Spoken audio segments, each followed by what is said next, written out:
Alors en ce qui concerne la finalité de la liste et les mouvements de joueurs, les joueurs sont apparus lors du dernier regroupement, qui était un regroupement aussi, une liste constituée aussi par l'absence d'autres joueurs, qui nous a permis de faire venir ces joueurs dont vous citez qui ne sont pas là actuellement. Après, il a fallu, par rapport au retour de tous les joueurs en termes de possibilités, revoir un petit peu la situation des uns et des autres à travers ce que chacun faisait. Et aujourd'hui, les garçons qui ne sont pas appelés l'ont été parce qu'aussi également en termes des débuts de saison, ils ont peu de temps de jeu. Et c'est ce que je me suis expliqué avec eux, entre notamment Diafra Sakho, qui on était dans l'attente de son passage à l'échelon supérieur, c'est-à-dire de la D2 française à une Ligue 1. En France ou ailleurs, ça a été fait. Maintenant, on va le suivre pour voir un petit peu ce qu'il peut donner avec son nouveau club. Et l'autre garçon, actuellement, qui a aussi passé un palier en jouant au Locomotive, n'a pas encore enclenché des séries de matchs. Et donc, c'est aussi un élément qui a joué aussi par rapport aussi également au retour, enfin au retour, pas au retour, à la disponibilité des autres joueurs qui étaient précédemment appelés dans le groupe. Alors, vous me parlez du premier match. Le premier match a toujours son importance en termes de confiance, de morale, et puis évidemment de capital de points. Mais quand je parlais d'appellation de mini-championnat, c'est-à-dire que, à la différence du dernier match de compétition que l'on a fait, qui se jouait sur un match aller-retour, c'est-à-dire contre la Côte d'Ivoire, non, nous sommes dans une série de matchs où, à l'intérieur, à chaque fois, il y aura des points à prendre, et le maximum, évidemment, étant le plus important. Donc on part dans cette idée-là de prendre le maximum de points sur cette première rencontre, tout en gardant la perspective que ça se jouera sur les 6 matchs et non pas sur ce premier match. Ok, d'abord, l'organisation de ça. Merci coach. D'abord, je vous souhaite bonne chance pour le match du 5 et celui du 10 également. Je vais rebondir un peu sur la question de Kandou concernant le choix des attaquants, Moussa Konaté. Vous avez parlé de manque de temps de jeu. Si ma mémoire est bonne, le championnat anglais a déjà démarré, or le championnat italien n'a pas démarré. Et on voit dans le match, il y a Moussa Konaté qui est là. Donc je voudrais avoir une petite explication par rapport à ça. Pardon, Moussa Konaté ne joue plus en Italie. Ah oui. Non, mais fais voir. D'accord. Oui. Maintenant, c'est quoi la différence entre Moussa Konaté et les deux autres? Qu'est-ce qu'il y a conduit ce choix? Bon, mis à part que Moussa Konaté rejoue dans le championnat russe et non plus en Italie, ça c'est pas moi, c'est pas une appréciation personnelle qui joue en Italie ou en Russie, c'est une réalité. Deuxièmement, que Moussa Konaté a marqué des buts en Coupe d'Europe, en Liga Europa avec son club de Krasnodar. Et également, n'oubliez pas une chose, c'est que au mois de mai, début juin même, il y avait un match qui s'appelait Colombie-Sénégal à prime, et qu'aujourd'hui, vous pouvez constater que les joueurs qui sont venus sont issus de l'équipe à prime. Je vous avais dit ici en parlant des 2 matchs contre Souvou que ce n'était pas une équipe olympique, Kaliou avec lequel il était parti, mais une équipe à prime. Aujourd'hui, l'existence d'une A prime fait que Moussa Konaté, qui a joué contre la Colombie, vous avez le même cas pour Papa Camara, dans le cadre des gardiens de but, qui a joué ce match contre la Colombie, qui leur donne de l'expérience. Moussa Konaté a marqué un but. C'est un élément aussi important qui a tenu, plus ses buts en Ligue Europa avec Krasnodar. Voilà des éléments, des arguments qui font que Moussa Konaté méritait aussi d'être introduit dans ce groupe-là, au même titre que l'ont été Diafra Sakho et Oumar Niasse. Pour le poste de gardien de but, on a vu Martin Batamara, il ne joue pas beaucoup en club. Mais vous savez bien très bien que le cas des gardiens de but, on est malheureusement dans une situation, je dis malheureusement, aujourd'hui de gardiens soit qui n'ont pas de club, c'est encore plus grave, soit qui ne jouent pas. Et vous pouvez faire le tour de la question, vous ne trouvez pas aujourd'hui des joueurs sénégalais, des gardiens de but sénégalais qui jouent d'une façon permanente et régulière. là aussi, pour Papa Camara, qu'est-ce que je me suis appuyé? Qu'il est devenu gardien, deuxième gardien à Sochaux, donc il est dans un club avec un entraînement spécifique, qu'il a participé et qu'il a joué dans le cadre d'un match contre la Colombie, des éléments qui lui permettent d'avoir un élément de différence par rapport à Cheikh Ndiaye qui n'a pas de club, Wissa Ndoye qui n'a pas de club, et les autres qui ne sont jamais apparus dans le cadre de ce groupe-là. Et je le dis, je le répète, à un poste qui reste un cas très délicat et particulier à régler. Mais coach, que valent les gardiens du championnat local à votre avis? Déjà, le championnat local est arrêté. Vous avez aujourd'hui, tous les joueurs sont en vacances. J'ai dit que valent les gardiens du championnat local? Aujourd'hui, par rapport au niveau international, ils ne sont pas encore au niveau international. Merci. Amar Cissé. Oui, allez-y. De nombreux blessés.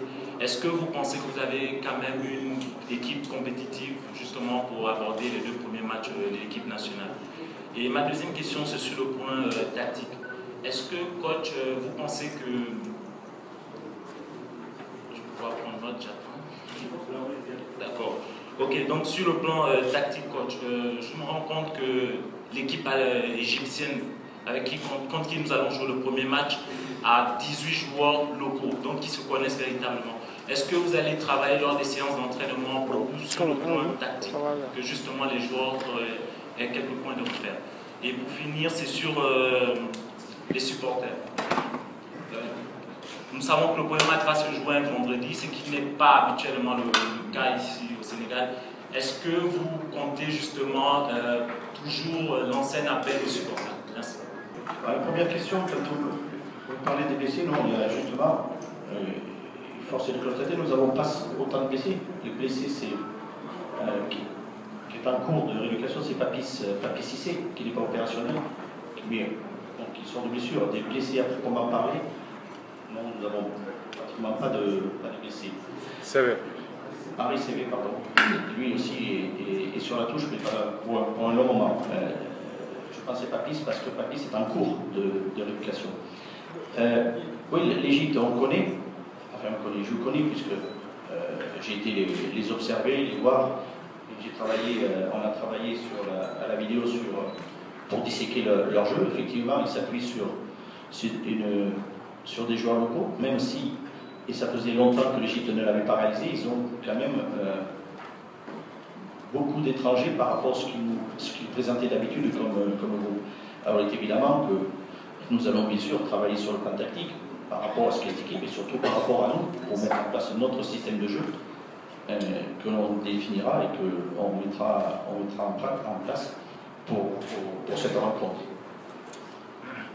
Vous m'avez évoqué le cas des supporters. Écoutez, les supporters évidemment qui ont l'importance. Pendant un an, le Sénégal a souffert, et moi j'ai dit a souffert, de ce manque de soutien populaire que bénéficie toute équipe quand elle joue à domicile. Je pense que j'en suis persuadé que si nous avions eu cette possibilité d'avoir ces supporters derrière nous, je pense qu'on aurait certainement pu obtenir quelque chose de très agréable lors de nos derniers matchs officiels. Donc là, il faut que ça soit un atout supplémentaire, qu'on en bénéficie. Tous les pays bénéficient de leur soutien, de leurs supporters. Il faut que nous, les supporters, on compte sur eux, qu'ils soient avec nous, qu'ils nous aident. C'est un tout. Pendant un an, ils ont été privés de l'équipe nationale, privés de compétition. C'est regrettable. Maintenant, il faut en tirer les enseignements et se replonger à supporter son équipe. Après, on sera content ou pas, mais laissons aller jusqu'au bout et poussons jusqu'au bout l'équipe. Et les joueurs sauront se servir de cet engouement, de cet élan qu'ils ont derrière eux. Et c'est toujours quelque chose qui peut apporter un plus à l'équipe. Donc on espère évidemment, et on compte sur les supporters pour cela. Merci. Pape Lamindo.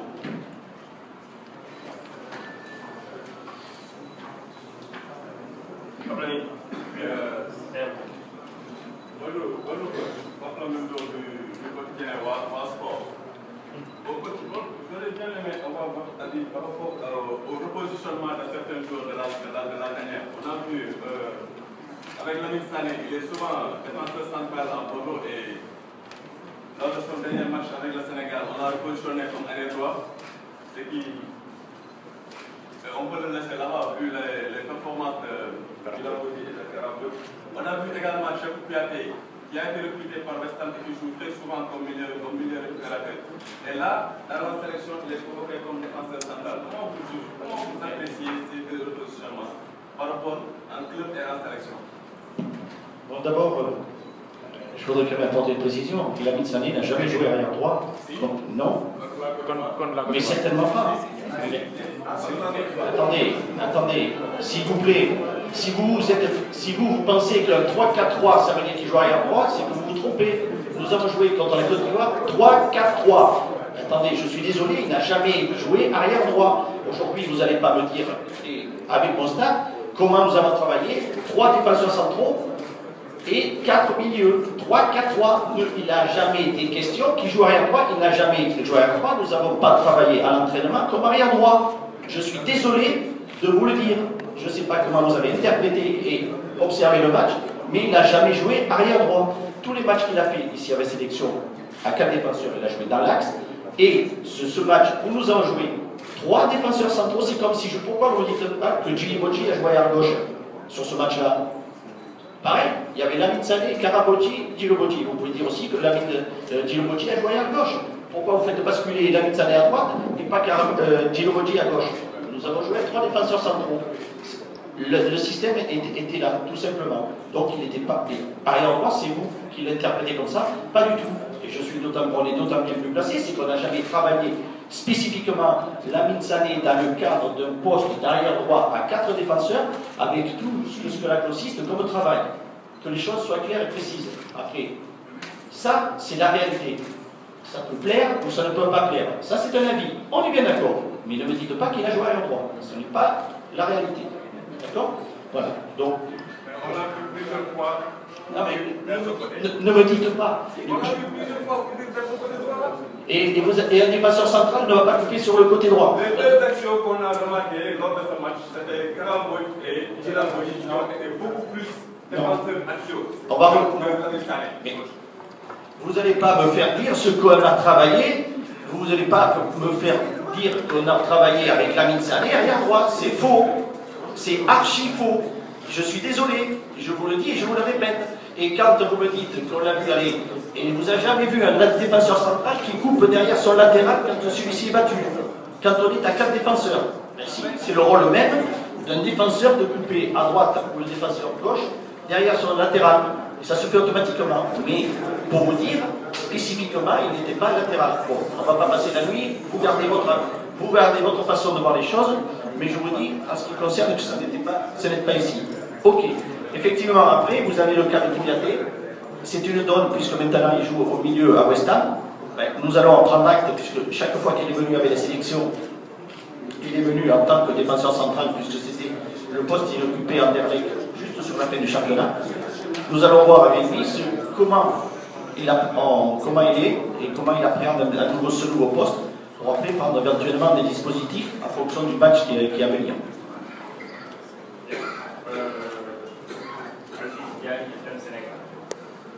Voilà, merci coach. Moi je voudrais un peu revenir sur le programme de l'équipe nationale. Nous avons constaté que sur ce programme, l'équipe nationale ne va disposer de Léopold Sédar Senghor que le mercredi, donc une seule séance d'entraînement. Après 2 ans d'absence, est-ce que vous pensez qu'une seule séance d'entraînement suffit? Et surtout pour la majeure part des joueurs qui, pour la première fois, vont jouer à Léopold Sédar Senghor. Vous savez, d'abord il va falloir s'habituer, reconnaître et découvrir la pelouse. Et là, de ce côté-là, même ceux qui ont déjà joué à Senghor vont être obligés de la découvrir, puisque c'est une nouvelle pelouse avec une herbe d'une certaine qualité, etc. Donc tout ça, même les joueurs qui ont déjà connu Senghor ne vont pas le reconnaître, ils ont besoin de découvrir le stade. Mais vous savez, quand on va jouer à l'extérieur, on découvre le terrain de match que la veille. Et ces joueurs-là qui font des matchs de championnat, etc., sont habitués à découvrir le stade qu'une fois, et cette fois-là, ça suffit. Et il y a quand même un élément qui est important, c'est qu'une équipe nationale se prépare dans le calme et la sérénité, dans la tranquillité, dans des conditions qui le permettent. Et c'est pour ça que nous le ferons à Diambars, pour être dans des conditions où on peut travailler dans la sérénité et la tranquillité. Après, on retrouvera évidemment Senghor le jour du match, mais une séance sur la pelouse, c'est ce qui se fait habituellement. Vous savez, la finale de la Coupe du Monde, la veille du match, Maracana avait été fermé à cause des intempéries.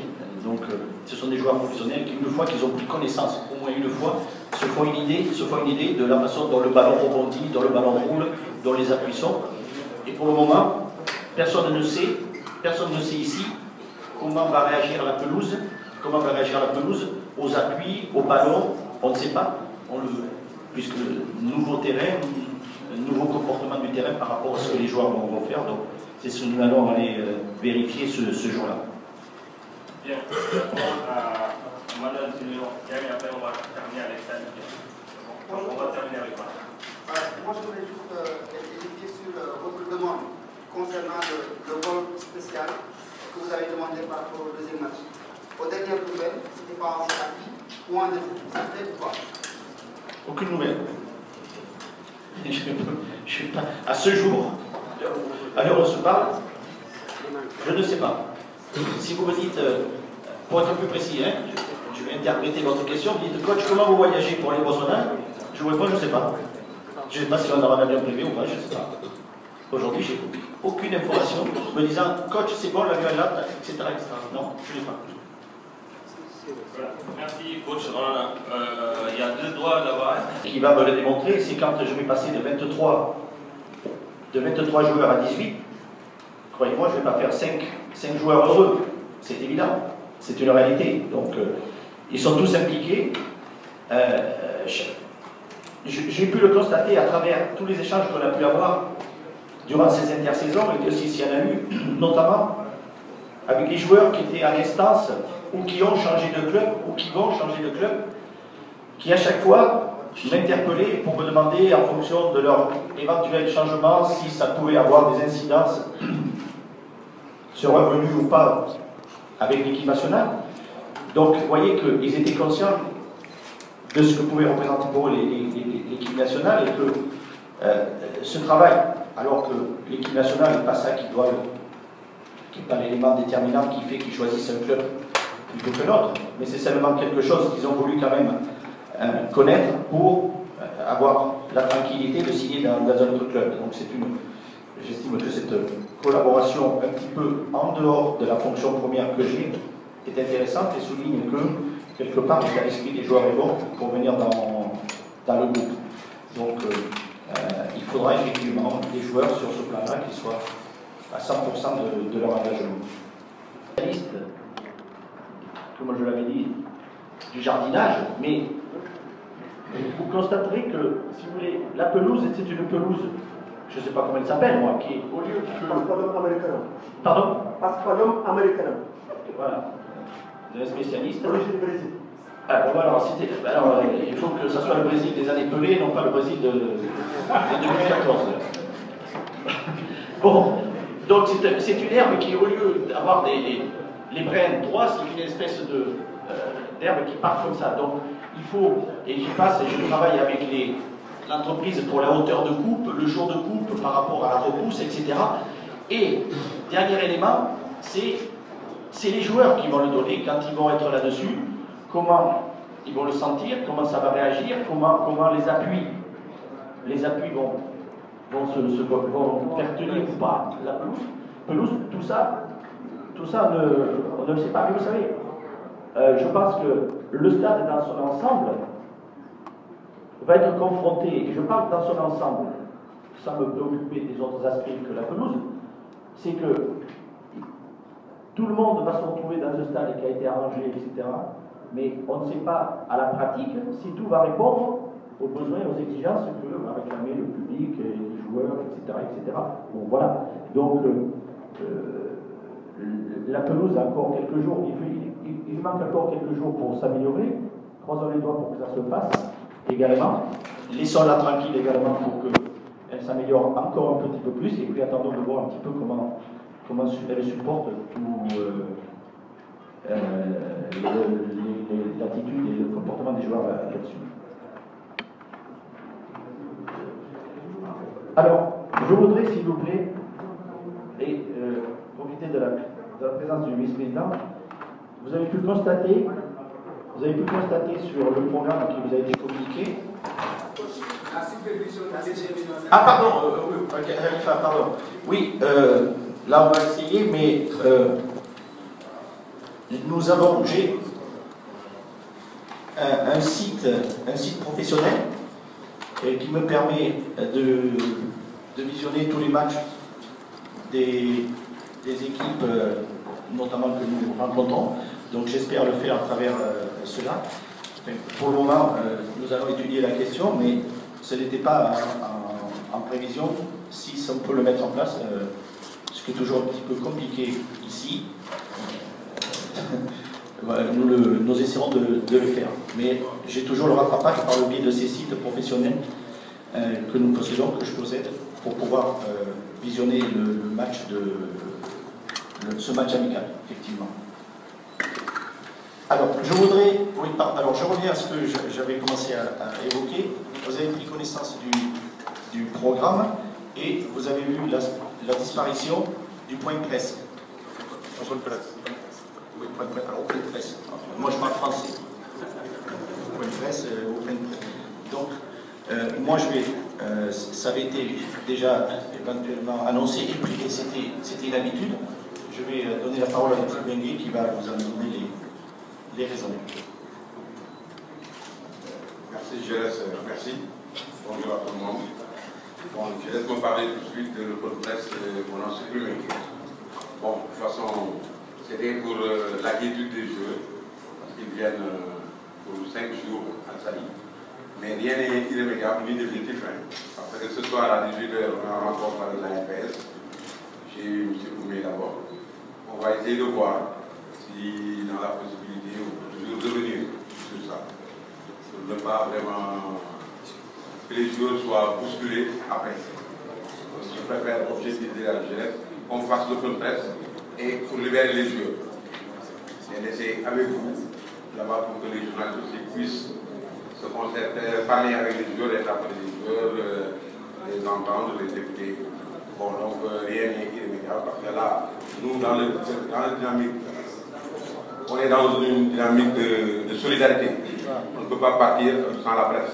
Et la presse, aujourd'hui, doit tout faire pour solidariser en équipe pour la gagne.